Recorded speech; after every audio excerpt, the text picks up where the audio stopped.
3. If you don't do this, you are headed for trouble.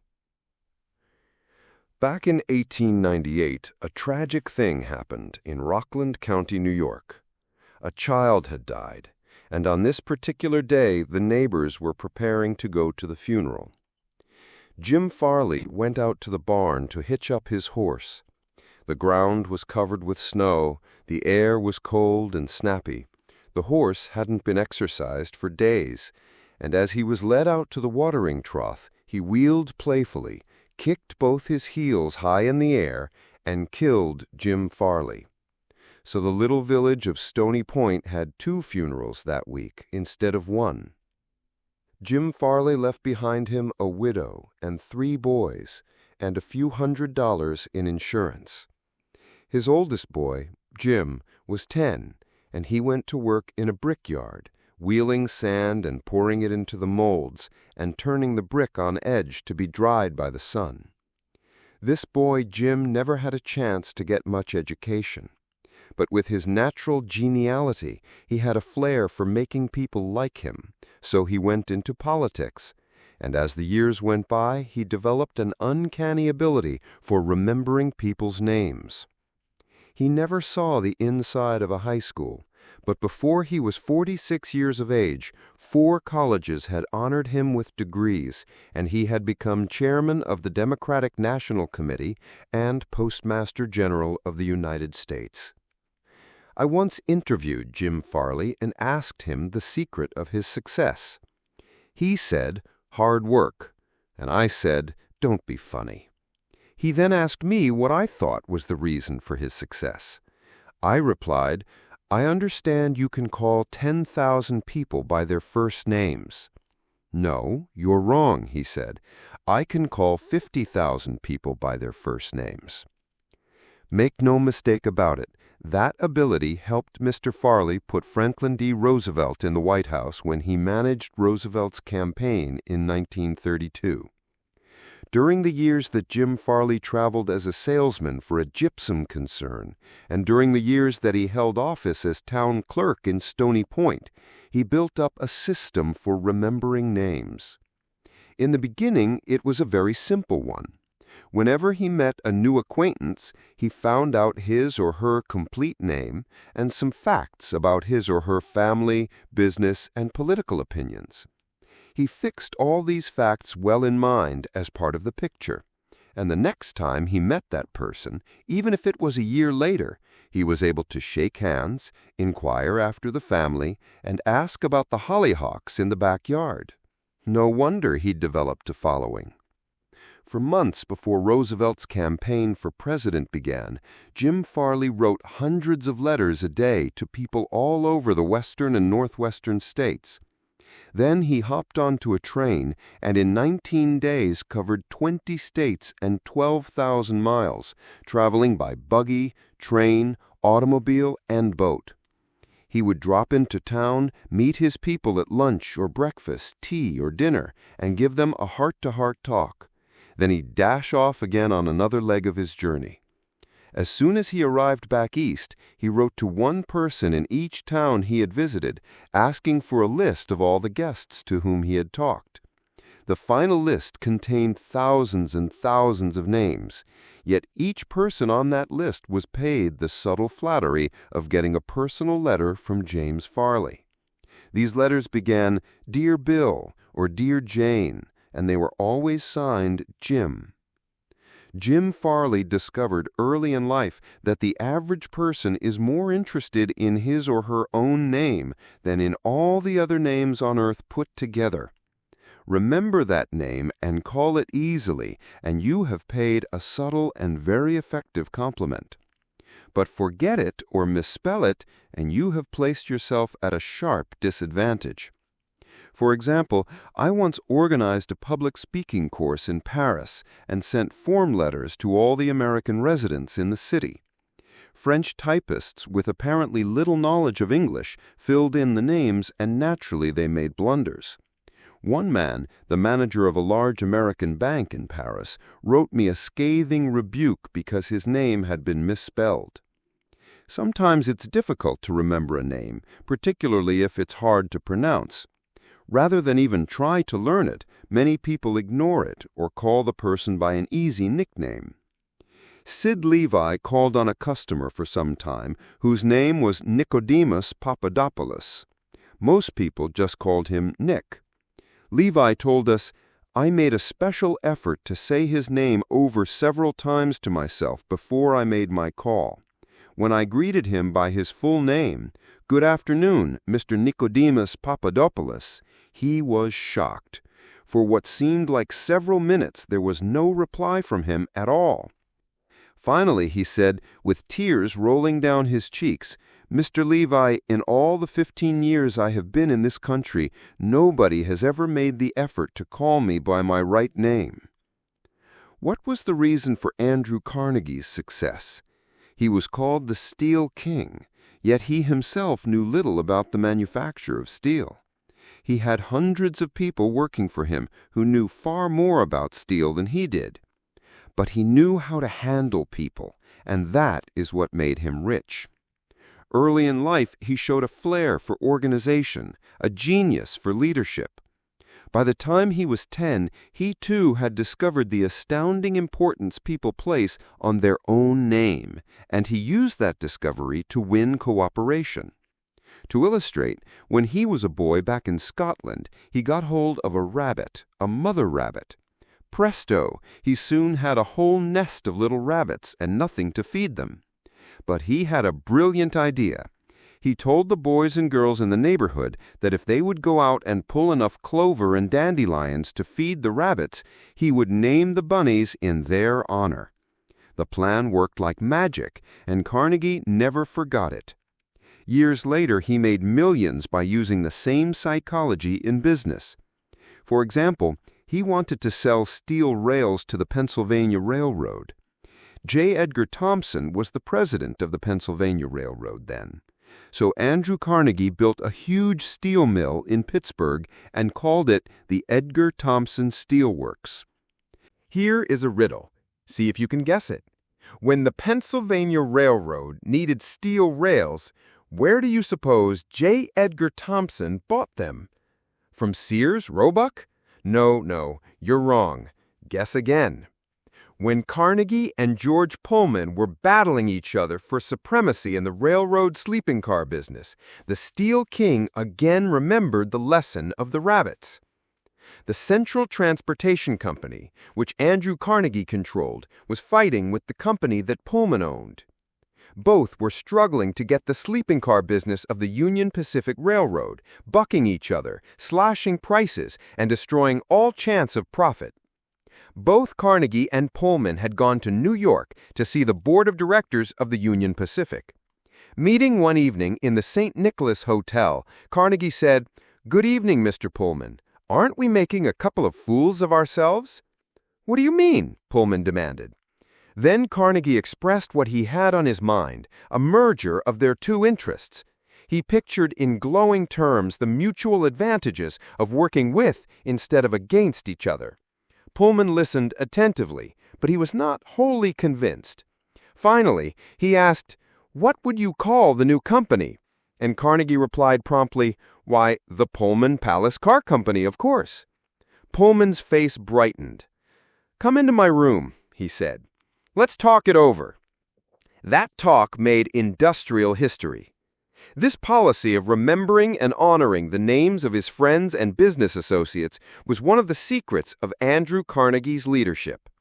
He was proud of the fact that he could call many of his factory workers by their first names, and he boasted that while he was personally in charge, no strike ever disturbed his flaming steel mills. Benton Love, chairman of Texas Commerce Bank Shares, believes that the bigger a corporation gets, the colder it becomes. One way to warm it up is to remember people's names. The executive who tells me he can't remember names is at the same time telling me he can't remember a significant part of his business and is operating on quicksand. Karen Kershak of Rancho Palos Verdes, California, a flight attendant for TWA, made it a practice to learn the names of as many passengers in her cabin as possible and use the name when serving them. This resulted in many compliments on her service, expressed both to her, directly, and to the airline. One passenger wrote, "I haven't flown TWA for some time, but I'm going to start flying nothing but TWA from now on. You make me feel that your airline has become a very personalized airline, and that is important to me." People are so proud of their names that they strive to perpetuate them at any cost. Even blustering, hard-boiled old P.T. Barnum, the greatest showman of his time, disappointed because he had no sons to carry on his name, offered his grandson, C.H. Seeley, $25,000 if he would call himself Barnum Seeley. For many centuries, nobles and magnates supported artists, musicians, and authors so that their creative works would be dedicated to them.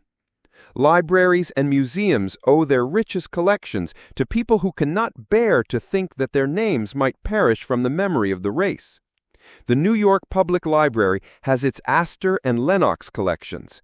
The Metropolitan Museum perpetuates the names of Benjamin Altman and J.P. Morgan, and nearly every church is beautified by stained glass windows commemorating the names of their donors.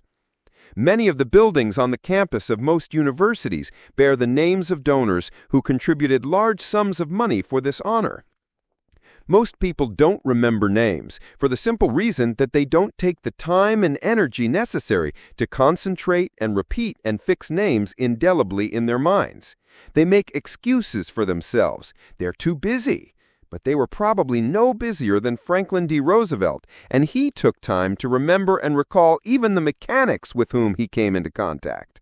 To illustrate, the Chrysler organization built a special car for Mr. Roosevelt, who could not use a standard car because his legs were paralyzed. W.F. Chamberlain and a mechanic delivered it to the White House. I have in front of me a letter from Mr. Chamberlain relating his experiences. "I taught President Roosevelt how to handle a car with a lot of unusual gadgets, but he taught me a lot about the fine art of handling people." When I called at the White House, the president was extremely pleasant and cheerful. He called me by name, made me feel very comfortable, and particularly impressed me with the fact that he was vitally interested in the things I had to show him and tell him.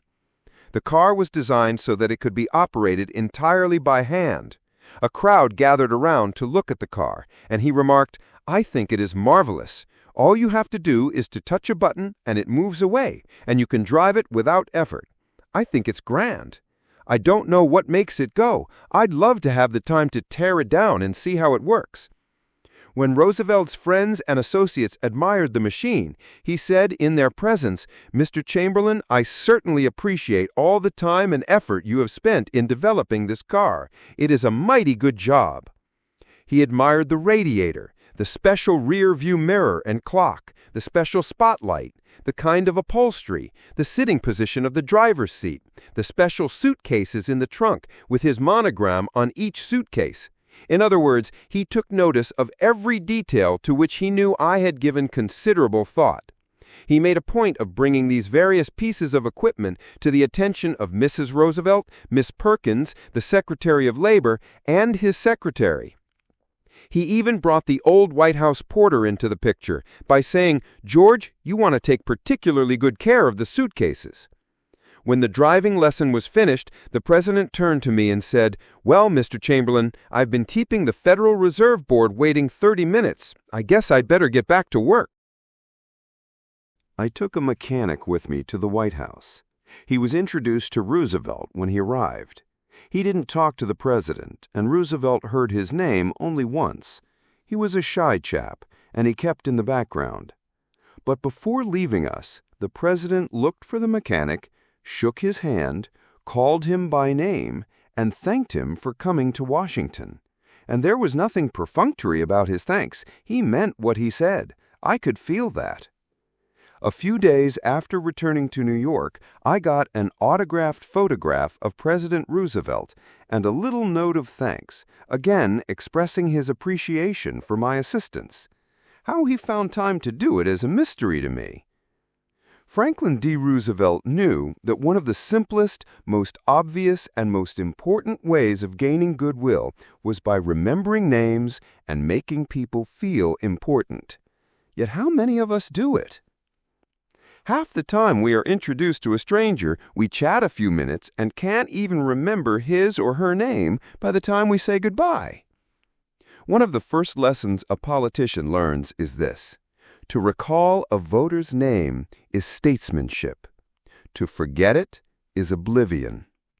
And the ability to remember names is almost as important in business and social contacts as it is in politics. Napoleon III, Emperor of France and nephew of the great Napoleon, boasted that in spite of all his royal duties, he could remember the name of every person he met. His technique? Simple. If he didn't hear the name distinctly, he said, "So sorry, I didn't get the name clearly." Then, if it was an unusual name, he would say, "How is it spelled?" During the conversation, he took the trouble to repeat the name several times and tried to associate it in his mind with the person's features, expression, and general appearance. If the person was someone of importance, Napoleon went to even further pains. As soon as His Royal Highness was alone, he wrote the name down on a piece of paper, looked at it, concentrated on it, fixed it securely in his mind, and then tore up the paper. In this way, he gained an eye impression of the name, as well as an ear impression. All this takes time, but good manners, said Emerson, are made up of petty sacrifices. The importance of remembering and using names is not just the prerogative of kings and corporate executives. It works for all of us. Ken Nottingham, an employee of General Motors in Indiana, usually had lunch at the company cafeteria. He noticed that the woman who worked behind the counter always had a scowl on her face. She had been making sandwiches for about 2 hours, and I was just another sandwich to her. I told her what I wanted. She weighed out the ham on a little scale. Then she gave me 1 leaf of lettuce, a few potato chips, and handed them to me. The next day, I went through the same line, same woman, same scowl. The only difference was I noticed her name tag. I smiled and said, "Hello, Eunice," and then told her what I wanted. Well, she forgot the scale, piled on the ham, gave me 3 leaves of lettuce, and heaped on the potato chips until they fell off the plate. We should be aware of the magic contained in a name and realize that this single item is wholly and completely owned by the person with whom we are dealing and nobody else. The name sets the individual apart. It makes him or her unique among all others. The information we are imparting or the request we are making takes on a special importance when we approach the situation with the name of the individual. From the waitress to the senior executive, the name will work magic as we deal with others. Principle 3. Remember that a person's name is to that person the sweetest and most important sound in any language.